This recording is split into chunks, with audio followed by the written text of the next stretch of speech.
बेटा यहाँ पे हम ट्रिग्नोमेट्रिक फंक्शंस के बारे में पढ़ रहे हैं। तो बेसिकली 6 ट्रिग्नोमेट्रिक फंक्शंस होते हैं, ठीक है। तो उसके बारे में एक एक करके मैं ग्राफ बताऊंगा। जैसे यहाँ y equal to sine x है, तो y equal to sine x एक पीरियोडिक फंक्शन होता है, मतलब रेगुलर इंटरवल पे रिपीट करता है और वैसे वेव के फॉर्म में होता है, ठीक है। इसका मैक्सिमम वैल्यू 1 होता है, मिनिमम वैल्यू -1, तो इसलिए इसका रेंज -1 से 1 हो गया। और x में कोई भी रियल वैल्यू ले सकते हो, इसलिए x बिलोंग्स टू r आएगा, ठीक है। उसी तरह cos x, तो cos x वाला जो फंक्शन है वो भी इसी तरह से वेव के फॉर्म में है, बट इसमें फ़र्क है, ये 1 से चालू होता है, ठीक है। और इस तरह से 2 पाई के बाद रिपीट करता है, तो इसे भी पीरियोडिक बोलेंगे, ठीक है। इसका भी मैक्सिमम वैल्यू 1, मिनिमम वैल्यू -1, तो इसका रेंज -1 से 1 के बीच में हो और x can take all real value, ठीक है। उसके बाद फिर tan x इस तरह से फंक्शन आता है, इंक्रीजिंग फंक्शन होता है और रेगुलर इंटरवल्स पे इंक्रीज़ करता है।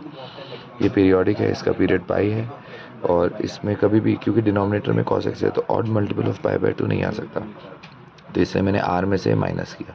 और y में सारी रियल वैल्यू आ सकती है, सिर्फ y बिलोंग्स टू r।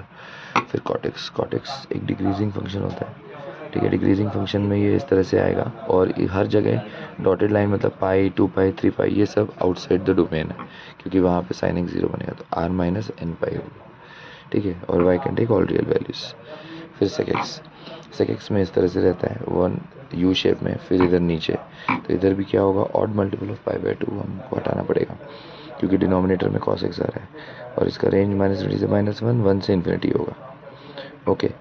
और cosec x का ग्राफ भी मिलता जुलता ही होता है। cosec x के ग्राफ में 1 से इन्फिनिटी आएगा रेंज, और -इन्फिनिटी से -1। देखो ग्राफ या तो -1 के नीचे है या 1 के ऊपर।